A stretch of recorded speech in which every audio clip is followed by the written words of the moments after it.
and the joys of technology. Oh, I remember.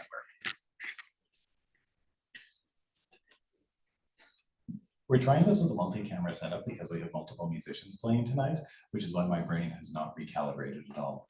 Suffice it to say, we are dealing with an incredibly beautiful book this evening, which I will tell you about in just a moment before we turn things over to the one and only Miriam Toews.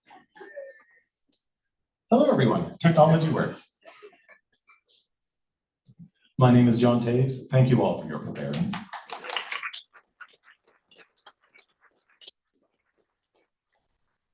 I deserve no applause because we have a wonderful group of people here tonight. But before we begin and before I tell you about that, I would just like to acknowledge that we are, of course, all gathered here on Treaty 1 territory. That is the traditional territory of the Anishinaabe, Innuit, Anishinaabe, Dakota, and Dene peoples in the homeland of the Red River Métis. In addition, McNally Robinson Booksellers itself rests on the land once occupied by the Métis community of Roostertown.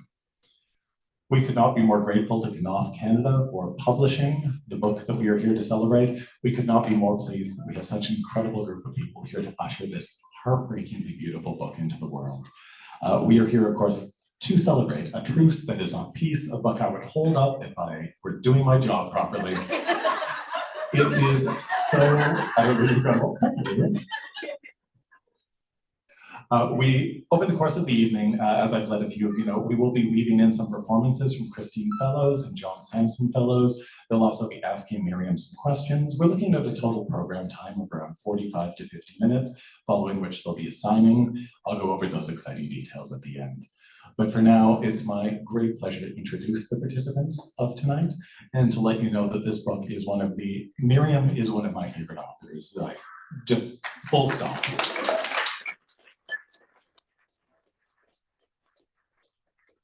I was about to qualify that with the word Canadian and thought, nah. And A Truce That Is Not Peace is an exceptional offering. It's one of the finest books I've read in the longest time. It's a book just chock full of heartbreaking, I'm overusing that word, but heartbreaking beauty and those incredible moments that you find so often in her work, where quotidian moments of observation start off being so intensely funny and then punch you in the gut in the most beautiful way. The turns of phrase in this book are unbelievable, and the book itself is just a gift. So thank you so much, Miriam. Thank you for being here to celebrate.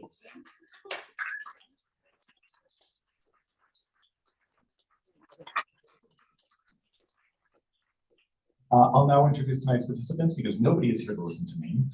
Christine Fellows and John Samson Fellows have submitted an incredibly humble bio in which they mention they are Winnipeg cultural workers and songwriters for whom Miriam Toews' writing is a touchstone and ongoing inspiration. Miriam Toews herself is a former traffic girl and the author of the internationally acclaimed and best-selling novels Fight Night, Woman Talking, All My Puny Sorrows, Irma Voth, The Flying Trumpets, The Complicated Kindness, A Boy of Good Breeding, and Summer of My Amazing Luck, and one prior work of nonfiction, Swing Low, A Life. That is an incredible bibliography.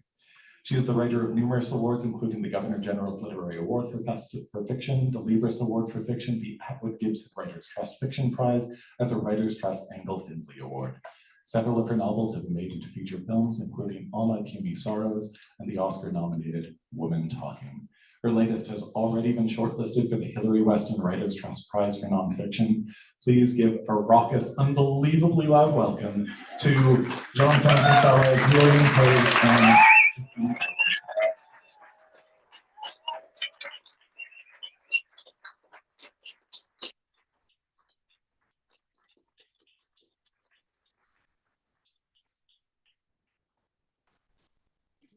okay.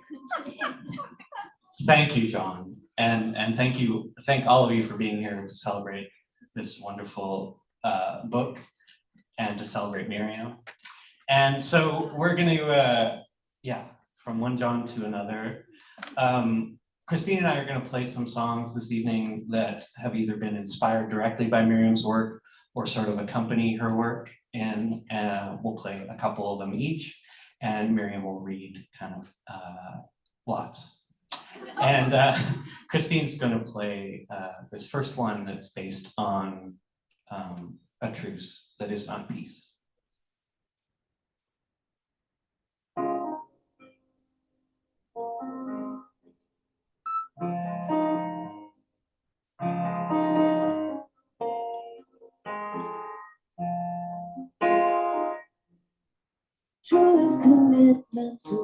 searching the field. Half a dead pigeon you put in your pocket while walking the city. True is commitment to keeping it real. Catch all the fly balls, string together a garland of pearls. How do you know? How does it go? How do you know?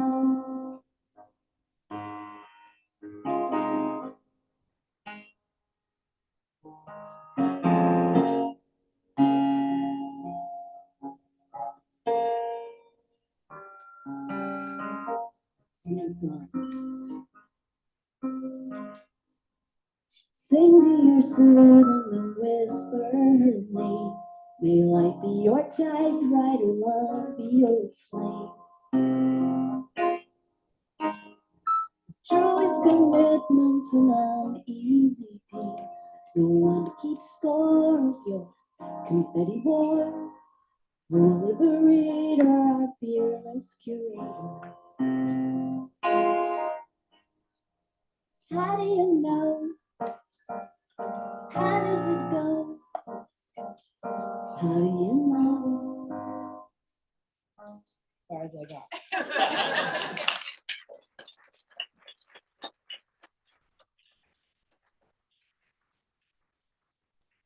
Thank you. So Miriam, I thought I would start with a question about, what is that noise? Now, what is the beep?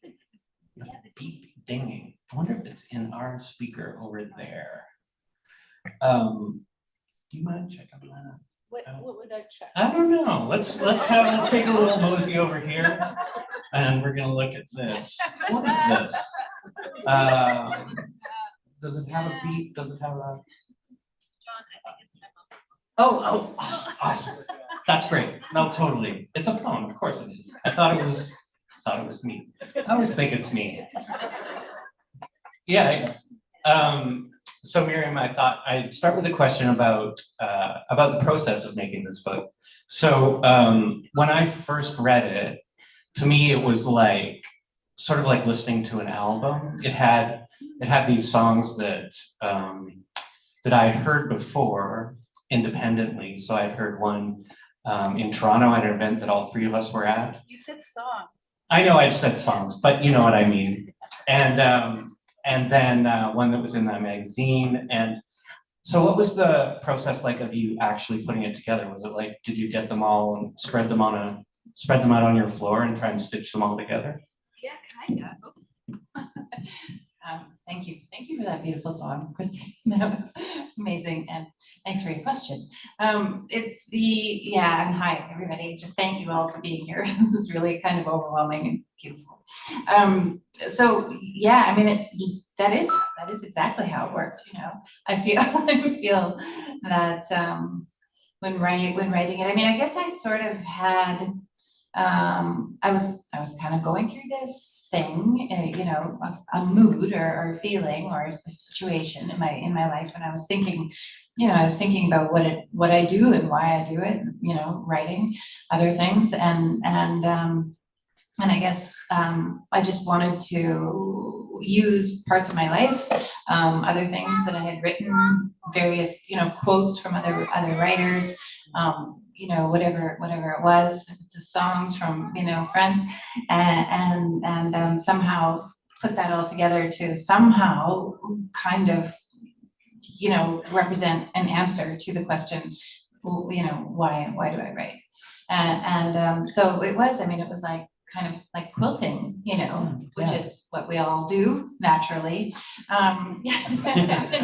You know, so it's kind of a book, you know, maybe you know, sort of literally written by me, but also, you know, by so many others, and from different times and different, it's just a stew, really, and probably completely, you know, incoherent in a way. I think that, you know, I have to give credit to my editor, you know, in terms of like the structure, you know, because she really, you know, I gave her these pages. Sure. And then she was able to decipher, like an inherent logic, to the work. And then we were in a restaurant, she just drew a little diagram on this, beautiful. back of an envelope or whatever, serviette, and I put that above my computer and sort of following, these winds and trying to The winds, exactly. Yeah. circle around, the central question with the various bits and pieces.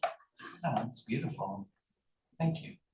You're welcome. Would you like to read from your book? Yes. Excellent. Okay.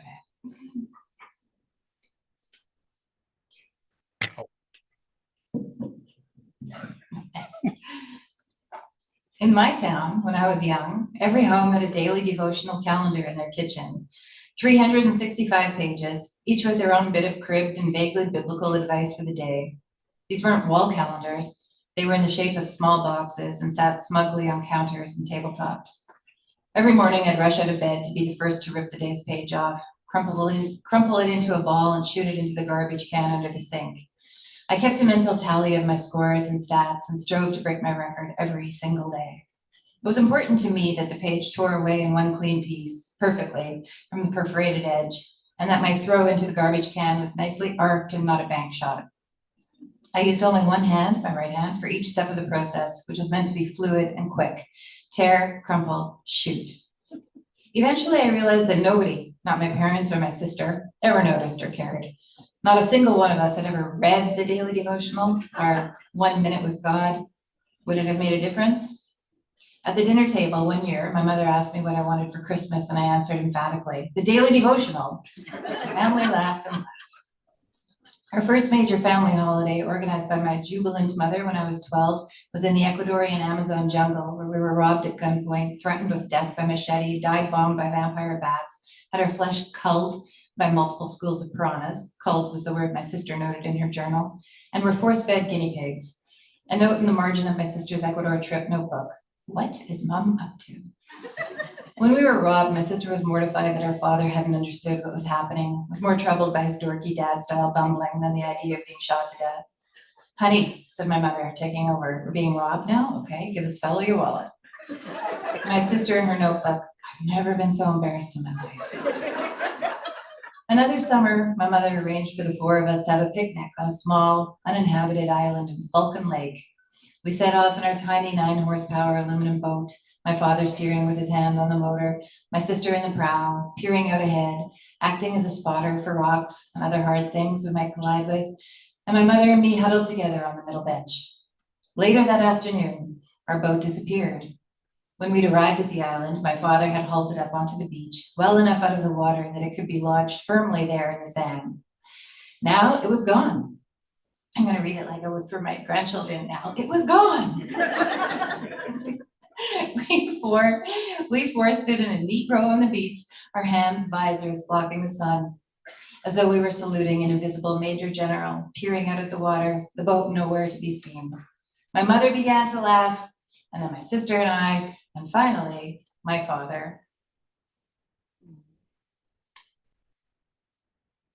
It is ignominious to wage a confetti war against an utterly ruthless enemy. Major General Sir Edward Louis Spears. Sitzkrieg, the phony war, the sitting war, the confetti war.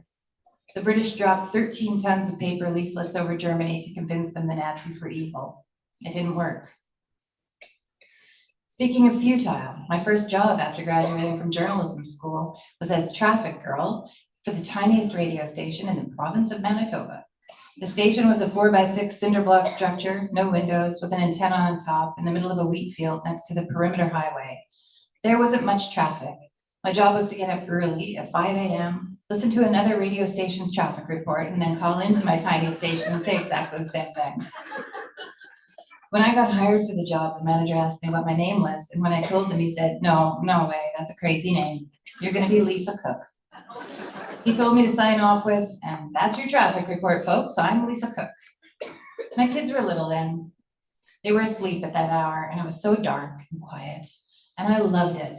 40 below outside, wind howling. I'd like to install that exact wind in my museum. The wind with that time alone, the windows rattling, sitting on the couch in my pajamas, calling in the traffic report and using a fake name, adding words. The fog is bad, my man. Once I signed off with, let's move it, move it, move it in a love direction. Finding your voice is different from hearing voices in your head. Or it isn't. Lisa Cook didn't last.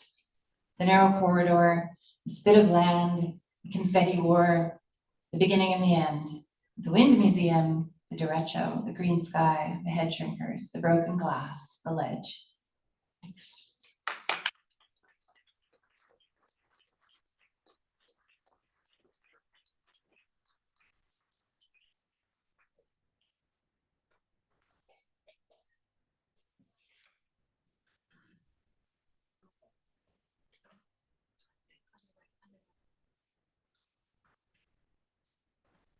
Thank you.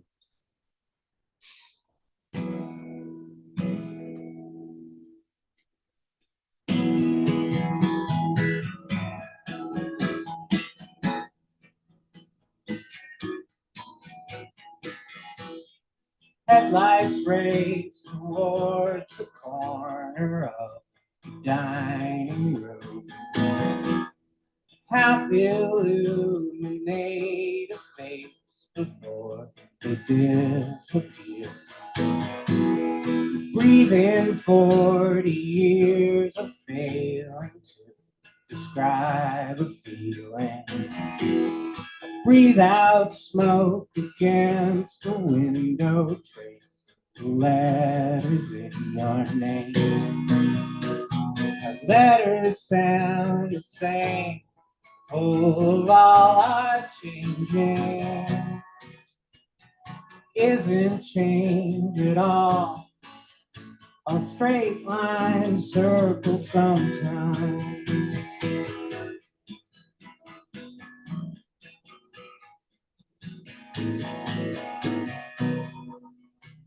Still hear trains at night when the wind is right. I remember everything. They can thread this string that will never mend. Tailor more than a memory.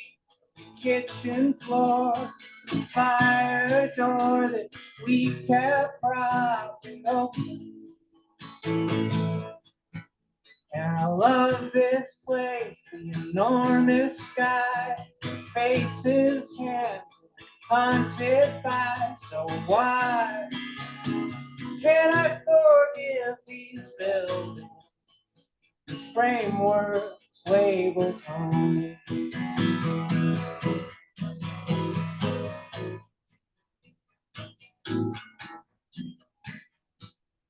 Headlights race towards the corner of the dining room. Half illuminate a face before they disappear.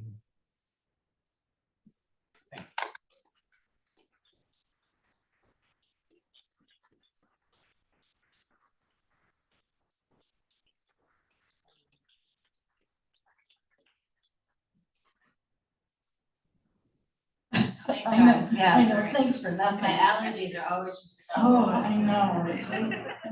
I have a slightly plain. Yeah, picture. it's just fatigue, I don't know what it is. No. Beautiful, Why, thank you. why does he always do that? Why, John, why? It's basically the same thing that you do to us, so. No, it's like, just stop stop it, let's cut it out. Okay, okay, John's just like, move it along. Oh, no. Move it along. Yeah. You gotta read something now. Oh, I'm gonna read something. Right? Okay, yeah, sorry. That's right. Yeah, sorry, thanks, guys. Keep me in line here. All right, we got it,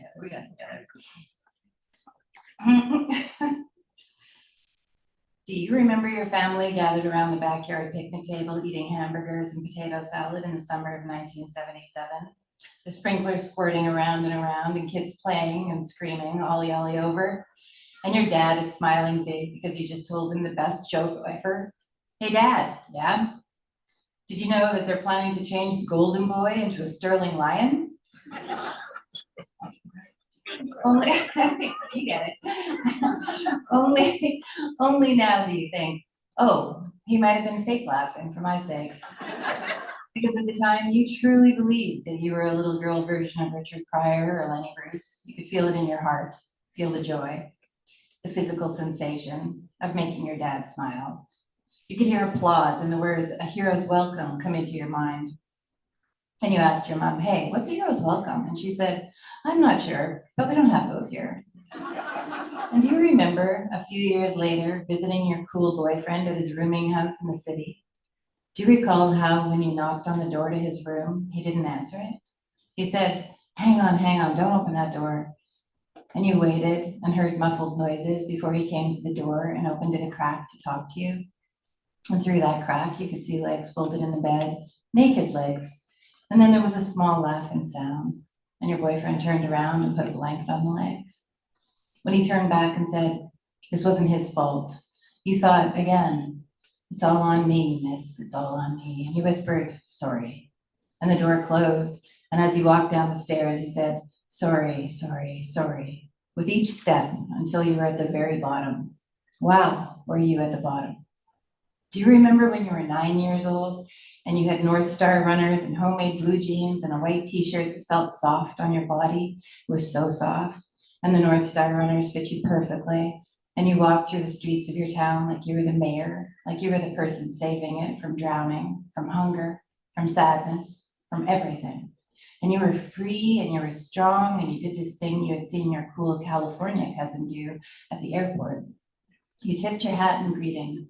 You imagined that you had a hat, the way your cousin did, and you put your thumb next to your index finger as though you were grabbing the edge of your hat, your imaginary hat, and you tipped it.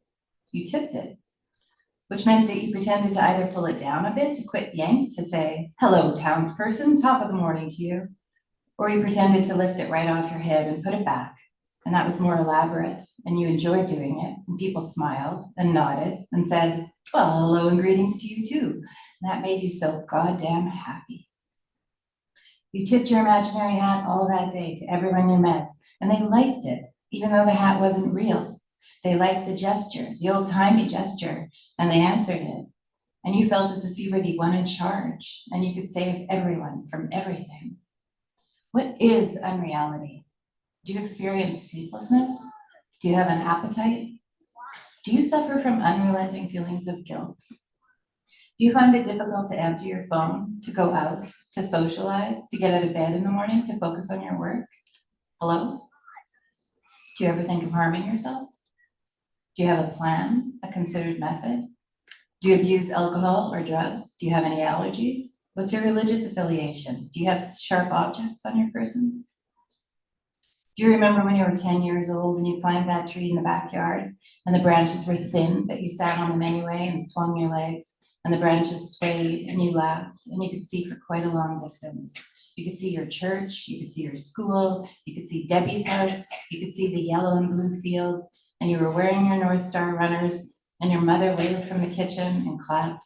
And when you came down from the tree, the sun was setting and the mosquitoes were coming out and tomatoes were lying on a blanket on the grass, and your mom called through the screen, her hand on her chest, and said, "Hey, would you mind collecting those tomatoes? Just scoop them up in the blanket like a baby and bring them on in. Just bring them on into the house. Just bring all four corners of that blanket together in your hand and lift it right up and bring it inside." And you were thinking of the number 4 and the people in your family. And you did just that, lifting all 4 corners. You had never done that before with the blanket. And you were very methodical about it. 1, 2, 3, 4 corners together in one small fist. And you airlifted those tomatoes to safety, the way you knew people in helicopters let a long rope dangle from the sky and scooped runaway polar bears into blankets and airlifted them back home to the tundra. And your mother was happy, and you were so pleased with yourself for understanding her instructions and bringing the 4 corners of the blanket together that way, expertly, to create a harness for the tomatoes. And you didn't drop a single one. And your mother put her arm around your shoulders and said she was so relieved you hadn't fallen out of the tree. And you wondered about that late into the evening, because she hadn't seemed worried when you were up in that tree. She hadn't seemed more concerned about the tomatoes. When you were up in the tree, she laughed and waved and clapped. But now you know that she had been holding her breath. She had her hand on her chest. She had her hand on her chest. She was hoping, she was praying. Oh my God, she was praying. And she was thinking, come on down, my love. Come on down.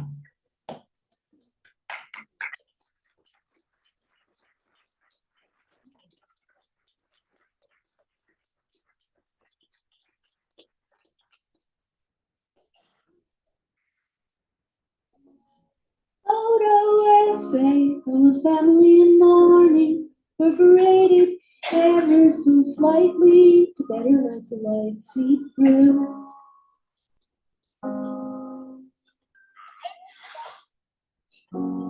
Sunday traffic clear path, we floating chins above the road.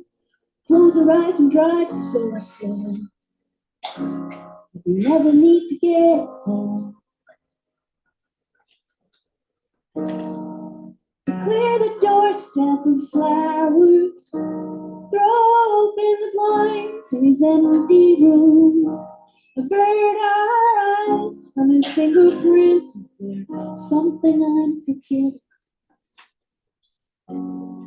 Fall to my knees in the hospital parking lot. On the way in, arms full of branches. I am dead fall, dead fall.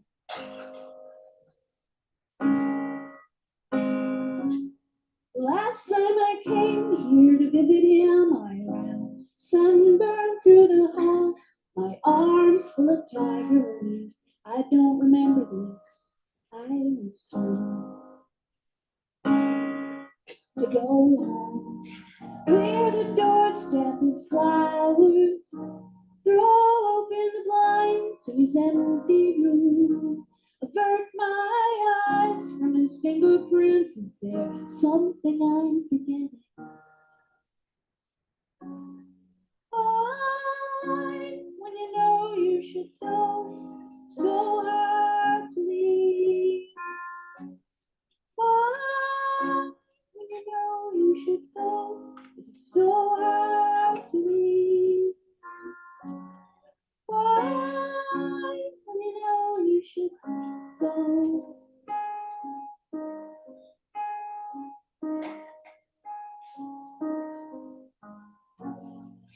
Came this far to say goodbye, to set things right. Instead, I fiddle with his blankets, fetching coffee. No one will drink. I am not prepared. The hush of deaths and the roar of engines will struggle to recall. This is how it ended. This is how it ends. Home. Turn the key in the door and pause for what seems like an awfully long time. There's something I'm both remembering and forgetting on me, on the tip of my tongue. Why, when you know you should go, is it so hard to leave? Why, when you know you should go, is it so hard to leave? Why, when you know you should go, is it so hard to leave? Why, when you know you should go?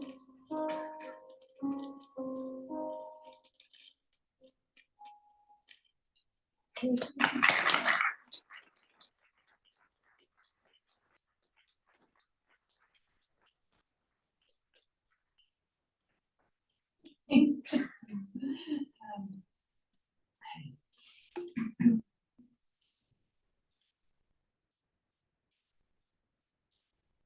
3 years ago, my mother and I traveled back to our hometown of Winnipeg. Actually, Winnipeg isn't exactly our hometown. We come from a Mennonite community about 70 kilometers south of Winnipeg, very close to the American border. Our neighborhood there is called Hungaveda, which is a made-up spelling because my parents' language, Teach or Mennonite Low German, is a spoken language, not a written one. But in English, it means hunger beware. My mother and I had traveled to Winnipeg to see my new granddaughter, her great-granddaughter. In Winnipeg, it gets so cold that all the smoke coming from the chimneys of the houses stands straight up in columns. It can't move or float around like normal smoke. It's as if it were frozen in midair. And when it's that cold, there are these things called sundogs, 2 small suns that show up on either side of the big suns. And when you go outside, you absolutely cannot stop moving or you'll die. There are 2 wide, swift-moving rivers that snake through the city, and bridges everywhere, crumbling bridges that resemble dark sutures if you're looking down from an airplane. We rented an apartment near the center of the city across the river from the legislative building, and I just lost my grandchildren, and a half-hour walk from my son's place in the West End. There's a 17-foot sculpture of a naked man on top of the legislative building, which came from France many years ago. Everybody calls it the Golden Boy. 20 years ago, it was removed for cleaning, and the city of Winnipeg displayed it at a food market downtown so that Winnipeggers could get a close-up look at this giant, gleaming, muscular boy before he returned to the top of the legislative building. We were in Winnipeg for 2 months, my mother and I.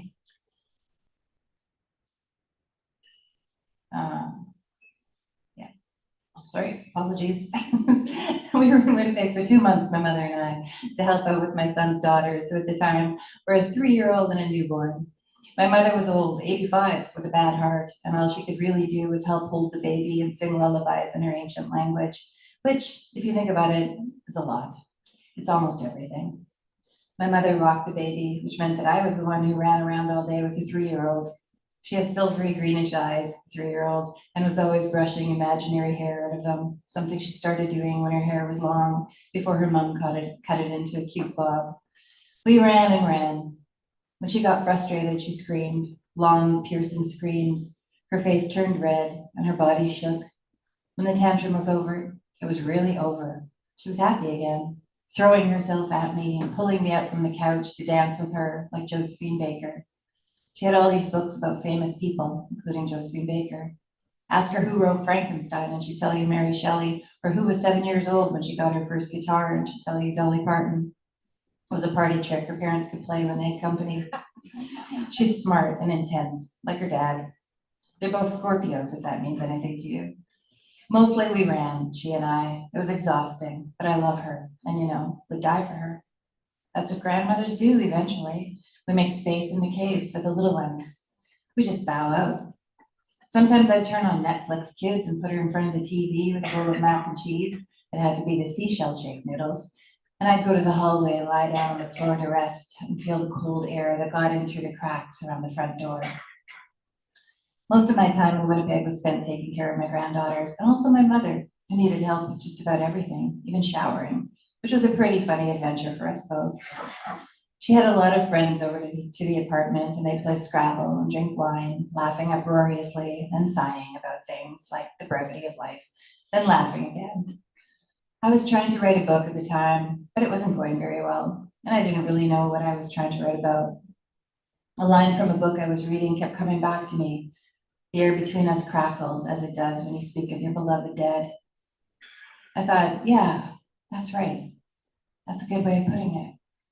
A lyric from a song that a friend of mine had written kept knocking around in my head too.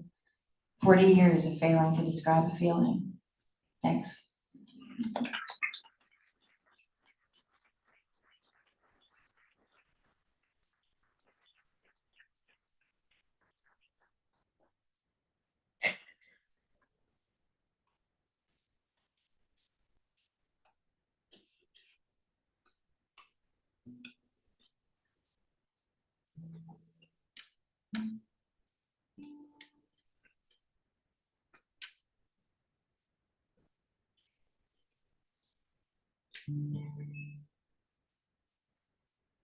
This song, I think, wins for having the most Miriam Toews lines stolen and images.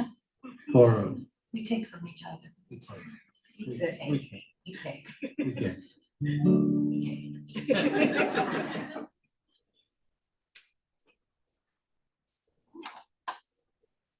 Woke up in a parking lot. Air mattresses gone flat. sun selecting targets for the shadows to attack. So make a visor with your hand. Squint to where you're from. A lonely line of buildings you can block out with your thumb. Salute the way we try.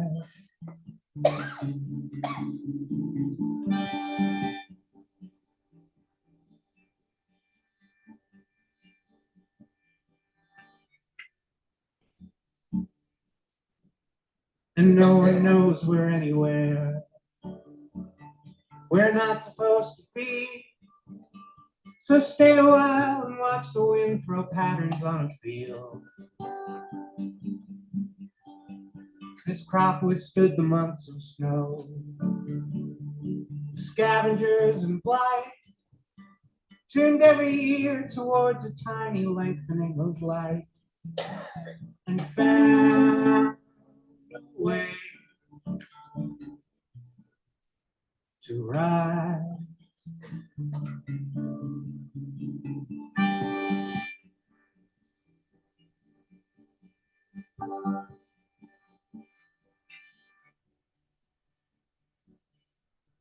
We know this world is good enough because it has to be. Allow the hope that we will meet again out in the winter wind.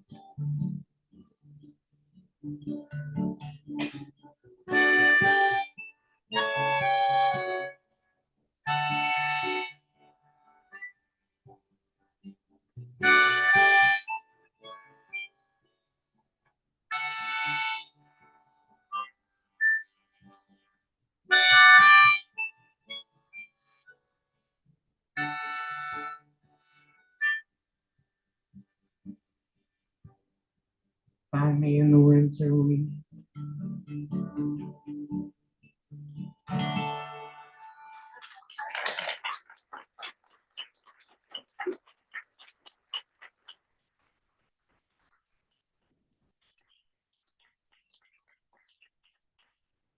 Thank you.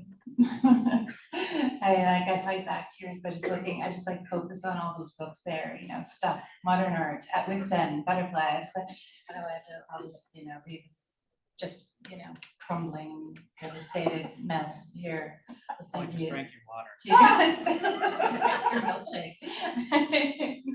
That's okay. I don't have anything communicable. Do you guys? No, not that you know of. No. We're good. I take. We take, so right. We take. Have some more. Thank you. You guys are the best. You're the best. Come on, thank you for This is coming so here. fun. Yeah, I thank you know. for coming here. It's, it feels like this place is, well, I'm not gonna say that it's like sad and shitty without you, but it's just a little, at times, shall we say, just at times, not all the time. Mostly we're good. I'm just saying, it's really nice to come here. Thanks, Christine. I'll be back. I come back all the time. Yeah, but yeah, it's really amazing to be here, just with everybody. It's sort of, you know, I was thinking it's just kind of like you dying or something, you know, just seeing your life before your eyes. If that is what happens when a person dies, that's what they say. You It's know, light, which it's from all not this- darkness. It's light, it's light, yeah, but we can't have light without darkness, so can we? I know. So deep. I guess you just answered my question. Oh, good. Because I was gonna ask one more question, No, and then you're gonna read one more time, and then everybody's gonna get their books yeah, signed. just like go for it. Yeah, Really? yeah. Do you know what I'm gonna ask? Hit me. No, yes, kind of. Well, I was thinking, just kind of like what you two just exemplified there, this idea of like art being a conversation.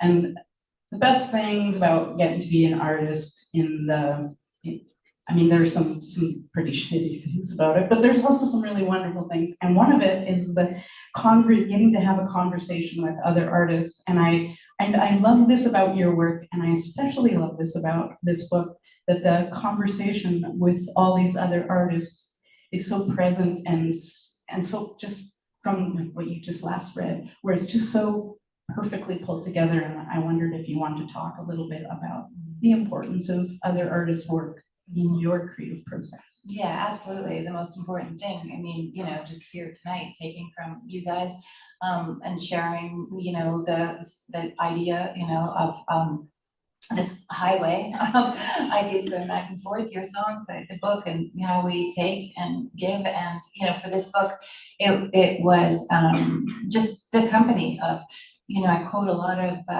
different writers, and that their writing has meant so much to me, and has really, particularly for the writing of this book, they were there with me. And like you say, I mean, to be an artist, to be, to make stuff, it's not easy, and it's lonely and solitary, and it's just the company, and the conversation that.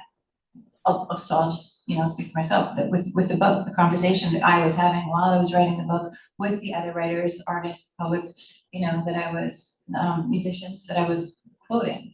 And even though, we're not together in the same room necessarily like this, which is such a rare, beautiful occasion, it's still, you can feel their presence, and you can take their hands and be led and be together, in a type of darkness, which is, I think, the creative process, we're feeling our way through,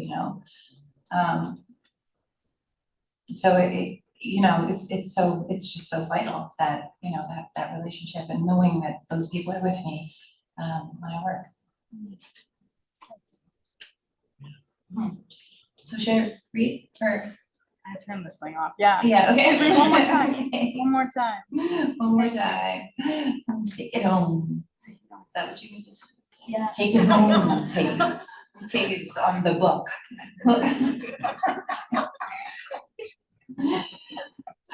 My rock and roll dreams are. This is good. This is close to. Ripping a solo. Yeah. Okay. And now it is Christmas. A curtain rod has fallen, narrowly missing my mother's head. She roars with laughter, grabs the rod, and uses it as a lightsaber. Aha. As she joins the younger grandkids in a game of attack and die. Meanwhile, there's a leak in my mother's washroom, and the plumber arrives and asks how many people live here exactly. The wall is sawed open, and the children watch, amazed. Pipes in the walls. My second youngest grandchild has thrown part of the back door handle down the vent. How will we enter and exit? The coffee maker explodes, and a baseboard in the kitchen peels away and is employed as a weapon. The basement door comes off its hinges, and books are used to build a temporary barricade to keep the little ones from tumbling down the stairs. My second youngest grandchild throws my mother's expired nitro spray down the vent. The stereo is definitely permanently fucked. I think of broken English, of blue. The backyard has turned to mud from the children's new toy roller coaster. A cardboard box tunnel has been destroyed in the rain. Mice are back in the house with a vengeance. And the lights in the dining and living rooms are now flickering constantly as the children upstairs stomp, stomp, stomp. 3 balls in a diaper are stuck in the Christmas tree branches, too high to reach, and my mother is strung out on oxys because her trigeminal neuralgia is back. She says her new hearing aids are amazing, though, and she watched a Raptors game at 3 in the morning and could clearly hear my son's voice commentating during the first half, but not the second. Where did he go for the second half? Everyone has colds and stomach issues, and all the children have lightsaber injuries, as does their aunt, who has a scratched cornea and now must wear a patch, and so, in solidarity, must we all. The children's fiat, we are patched. December 25th, 2023. Dear Marge, my second eldest grandchild gave me his Christmas list today. It's a bit late, and I'm trying to make out the words. A crab stuffy, a yo-yo, my own army. I thought you'd like that. And this, you'll like this. A perfect stranger walked into the house, teeming with chaos as usual, last night around dinner time. A few of us saw him come into the house and assumed he'd been invited to spend Christmas Eve with us, but by whom? Maybe he was an old friend of my mother's, a former professor of one of my kids, a great uncle of my daughter-in-law. We called out to him, "Welcome, come on in." He sat down on the stairs and took off his snowy boots and hung up his coat on a hook and came into the kitchen, smiling, but somewhat tentative. We said, "Hello, Merry Christmas." And we gave him a drink and ushered him into the living room. The toddlers crawled all over him and smacked him a few times and knocked his glasses off. And the older kids forced him to play rock, paper, scissors without end, and insisted that he tell them all his jokes, as if every stranger who wanders into one's home is a comedian with a repertoire of ready material. And we adults made polite conversation about the weather and the holidays, glancing at each other discreetly for some kind of clue or a hint as to who this guy was. Finally, 20 minutes into his visit, he said, "You know, you people are so kind, but I do believe I'm in the wrong house. Is it Rocco over here?" Whether it goes to join Thou and sit on the porch for all eternity, enjoying jokes and kisses and beautiful cold spring evenings, you and I will never know, but I can tell you what I saw. My mother remembers suddenly that today is her wedding anniversary. Now my grandchildren reenact her wedding and dance elegantly with great feeling. They don't know, of course, that there was no dancing at my mother's wedding, or that dancing in general was strictly forbidden in the community, a surefire path to hell. My mother cries as she watches the children waltz with comic formality around the room. She applauds and they bow and curtsy, falling over each other, tripping on toys and lightsabers and fighting for center stage. And there was no pain. The wind was cleansing the bones. They stood forth silver and necessary. It was not my body, not a woman's body. It was the body of us all, yet walked out of the light. My son brings out a framed photo of my mother and father, both aged 21. It is their wedding photo. My son puts it in the center of the table. My youngest grandson sits at the table, alone, and stares at the photo intently with his one unpatched eye while the house falls down around them, and my mother shuffles to her bedroom, puts on her wedding dress, which she has kept all this time in its original box, and dances with the children until her angina acts up, and she exclaims, "Oh, phooey." This delights the children, who have never heard this word before, and they shout it out 1,000 times while my mother sits and breathes. Then, after much consultation among the children, she is given the task of keeping score for the world's most epic lightsaber battle. We all pause for a moment, silent, before it begins.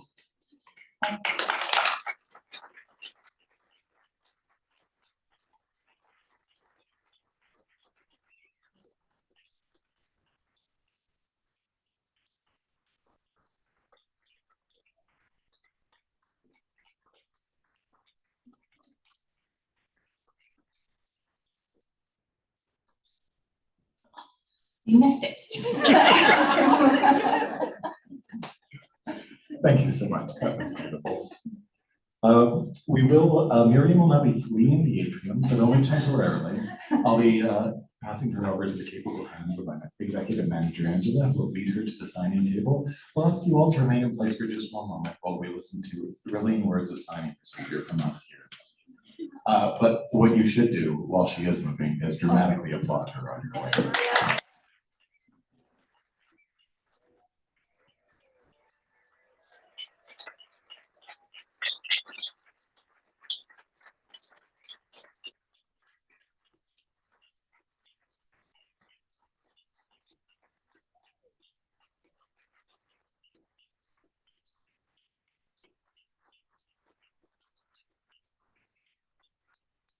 I'm going to make you applaud her again because you will be able to hear, but just for a moment. So we will be moving on to the signing portion of the evening. So with that in mind, again, all the books in the store are signed. So if you can't stick around for the signing, rest assured you will be going home with a signed copy. We just ask that you please do pay for that signed copy at some point before you hit your car. When it comes to the signing line procedure, somebody from the store will wander down the line and write your name in the book. If you do wish to have it personalized, not because we don't trust you to spell, but because it ensures you can spend more time talking when you get to the table rather than simply spelling. Thank you all for bearing with us. This was all a technological experiment, and I believe it went well in a wonderfully chaotic way. We're so pleased that we could have the most heroic trio of people dedicated to making me cry at inappropriate times in public. That would, of course, be John Samson Fellows, Christine Fellows, and Miriam Toews. Huge thanks to all of you.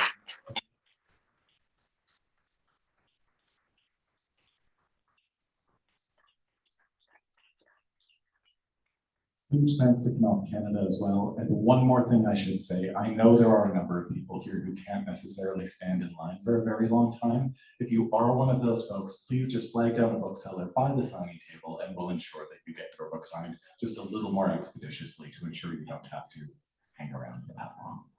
Huge thanks, everybody. Thank you for being here. What a wonderful night.